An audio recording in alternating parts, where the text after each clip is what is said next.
شب عاشور کے بعد عاشور کا سورج طلوع ہوا، اور جس امام کا، جس اپنے آقا و مولا کا، حسین کے سپہ سالار کا علم آپ اٹھانے آئے ہیں نا، جناب عباس نے یہ علم اور یہ ذمہ داری اپنی بہنوں کے پردے کی کربلا میں آ کے نہیں لی تھی، بلکہ تاریخ کے اندر ہے کہ جب عباس بالکل چھوٹے تھے اور علی کی بیٹیاں اپنے نانا کے روضے پہ مدینے جایا کرتی تھی، حضرت عباس اپنی چھوٹی سی تلوار لے کے اپنی بہنوں کے آگے آگے چلتے تھے، چھوٹے سے ہوتے تھے، اور بلند آواز میں کہتے تھے مدینے والوں اپنے دروازے اور کھڑکیاں بند کر لو، علی کی بیٹیاں جا رہی ہیں علی کے روضے پہ، محمد کے روضے پہ۔ یہ وہ حضرت عباس پھر کربلا آ گئے، پھر جب بھی شہادت کے لیے میدان جانے کی اجازت مانگتے تھے، ٹیلے پہ بیٹھے مولا حسین اپنا سر جھکا لیتے اور کہتے عباس میری بہنیں تیرے آسرے پہ مدینہ چھوڑ کے آئی ہیں، عباس تو میری فوج کا سپہ سالار ہے، میں تجھے کیسے اجازت دے دوں؟ مولا قدموں پہ ہاتھ رکھ کے کہتے تھے اے میرے آقا و مولا، جس فوج کا مجھے سپہ سالار کہتے ہو ذرا مجھے وہ فوج تو دکھاؤ، وہ ساری فوج تو جا چکی ہے۔ بس جب اجازت نہیں ملتی تھی، جناب سکینہ نے سفارش کی اپنے بھائی علی اصغر کے پانی کے لیے۔ علی کی 4 سال کی، حسین کی 4 سال کی بیٹی نے اپنے چچا کے کاندھے پہ مشکیزہ لٹکایا، اپنے بابا کی خدمت میں لے کے حاضر ہوئی۔ چچا عباس کی گواہ کا دامن سکینہ نے پکڑا ہوا، جب حسین نے آتے ہوئے دیکھا نا، اپنی جگہ پہ کھڑے ہو گئے، بیٹی کو اٹھا کے سینے سے لگا لیا، کہا تجھے کچھ بھی کہنے کی ضرورت نہیں ہے، میں حسین ہوں، میں جانتا ہوں چچا کو کیوں ساتھ لے کے آئی ہے، لیکن آج ذرا میرے ساتھ سکینہ کو اپنے سینے سے لگایا ہوا۔ حسین نے عباس کو مشکیزے سمیت اپنی انگلی سے لگایا ہوا۔ حسین چلتے چلتے وہاں آئے جہاں علی اصغر جھولے میں سوئے ہوئے تھے، اور اپنی بیٹی سے پوچھتے ہیں تجھے بھائی بہت پیارا ہے نا؟ ہاں بابا مجھے علی اصغر بہت پیارا ہے۔ سکینہ جتنا علی اصغر تجھے پیارا ہے نا، مجھے عباس اتنا پیارا ہے۔ سکینہ تیرے بھائی کی عمر کتنی ہے؟ بابا 6 مہینے کا میرا علی اصغر۔ کہا ذرا میرے بھائی کو سر سے پیروں تک دیکھ، میرا بھائی 32 سال کا کڑیل جوان ہے۔ سکینہ ذرا سوچ سمجھ کے میدان میں بھیجنا، ایسا نہ ہو تیرا بھی مر جائے میرا بھی واپس لائے۔ بس صدر و ختم ہو گئی آپ کی زحمت۔ میں نے مولا عباس کی جنگ آپ کے سامنے نہیں پڑھنی، بس 2 جملے اور پھر آپ مولا کا علم اٹھائیں گے، پھر آپ جناب زہرا کو پرسہ دیں گے۔ مولا عباس میدان روانہ ہوئے، جناب حسین نے ٹیلے پہ کھڑے ہو کے اپنے بھائی کو دیکھنا شروع کیا۔ بس مولا عباس نے دریا پہ اپنے مشکیزے کو تر کیا۔ مولا کا مشکیزہ، اللہ آپ سب کو اس دریا کی زیارت کروائے کہ مولا کا گھوڑا اس دریا کے اندر اتنی گہرائی میں چلا گیا تھا کہ مقتل کی کتابوں میں لکھا ہوا ہے عباس کے گھوڑے کا شکم پانی کے ساتھ لگ رہا تھا۔ مولا نے اپنا مشکیزہ پر کیا اور مولا نے اپنے گھوڑے سے کہا ہم ایسے ہی ذوالجلال کا احترام نہیں کرتے، شیعہ ایک دلیل کا مکتب ہے، اپنے گھوڑے کو کہتے ہیں کہ تو دریا پہ آیا ہے، پیاسا ہے، اپنے آپ کو سیراب کر لے۔ گھوڑا اپنی زبان میں گردن موڑ کے کہتا ہے حسین کا گھوڑا پیاسا ہے، میں پانی کیسے پی لوں؟ مولا عباس کے گھوڑے نے پانی نہیں پیا۔ جناب عباس نے مشکیزہ تر کیا، اپنا علم دریا کے کنارے پہ لگایا ہوا تھا۔ سید انیس نے یہاں پہ جملہ لکھا تھا کہ عباس ایسے لگتا تھا کہ عباس یہ کہہ رہے تھے چلو میں لیا پانی اور کہنے لگے عباس دریا پہ بھی قبضہ ہے، طبیعت پہ بھی قابو۔ عباس نے پانی نہیں پیا، مشکیزہ کاندھے پہ لٹکا کے ام البنین کا لال خیموں کی طرف اپنے گھوڑے کو لے کے مڑا اور گھوڑے کو ایڑ لگا کے کربلا کے میدان میں جناب عباس دوڑتے آ رہے ہیں۔ دوڑتے آ رہے ہیں، دشمن تعاقب میں ہے۔ جب یک بار کی حملے کا حکم ملا، میں نے ساری جنگ مولا عباس کی چھوڑ دی۔ ایک ظالم نے وار کیا، ایک طرف کا بازو قلم ہوا، پھر دوسرا بازو قلم ہوا، مشکیزے کو دانتوں کے ساتھ مضبوطی سے تھاما اور پورے کا پورا عباس مشکیزے کے اوپر چھا گیا۔ ظالم کہتے ہیں ہمیں مشکیزہ نظر نہیں آ رہا تھا۔ ایک ظالم نے گھوڑا دوڑایا، کہتا ہے میں عباس کے گھوڑے کے بہت قریب آیا، مجھے عباس کے سینے کے نیچے مشکیزے کا ایک کونا دکھائی دیا، میں نے اپنا تیر آزاد کیا جو مشکیزے کو چھینتا ہوا عباس کی پسلیوں میں پیوست ہو گیا۔ عباس کا زین پہ سنبھلنا مشکل ہو گیا، بس جناب عباس سے زین چھوٹی۔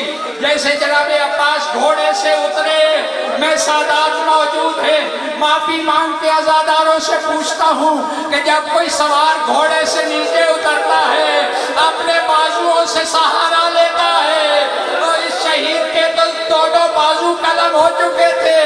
عباس اس طرح اترے کہ سب سے پہلے کربلا کی ریت میں جناب عباس کے رخسار کا بوسہ لیا۔ جیسے عباس گھوڑے سے اتر گئے، عمر ابن سعد نے اعلان کیا جس جس نے علی سے بدلہ لینا ہے، علی کا بیٹا گھوڑے سے اتر گیا۔ بس پھر تلواروں کی بارش، نیزوں کی بارش، تیروں کی بارش۔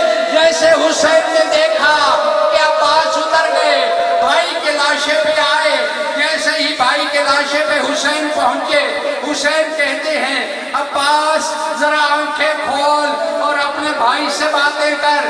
دونوں بھائیوں کی باتیں ہونے لگی۔ جناب عباس کہتے ہیں مولا حسین میرا لاشا اب خیمے نہ لے جائیے گا، میں سکینہ سے وعدہ کر کے آیا تھا اگر پانی ہوا تو خیمے آؤں گا ورنہ خیمے نہ آؤں گا، میرا لاشا خیمے نہ لے جائیے گا۔ جناب حسین نے اپنے بھائی کو وہیں لٹایا اور لاشا اٹھانے کی جب کوشش کی، مولا حسین کہتے ہیں میں جہاں سے عباس کو ہاتھ لگاتا تھا عباس پھیل جاتا تھا، عباس کا لاشا اٹھانے کے قابل نہیں تھا۔ میں نے مشکیزہ اور علم اٹھایا، علم اور مشکیزے کی حالت یہ تھی تھوڑا سا غازی مشکیزے پہ لگا ہوا، تھوڑا سا غازی علم کے اوپر لگا ہوا۔ مولا لے کے چلے جناب عباس کے علم کو۔ جب پہنچے خیموں کے دروازے پہ، جناب زینب نے کہا حسین بھائی آپ تو سب کے لاشیں لے کے آئے، آپ تو قاسم کا لاشا بھی لائے تھے، قاسم کا لاشا تو لانے کے قابل بھی نہیں تھا۔ حسین آہستہ سے کہتے ہیں زینب بہن قاسم کا لاشا تو لانے کے قابل تھا، عباس کا لاشا لانے کے قابل نہ تھا۔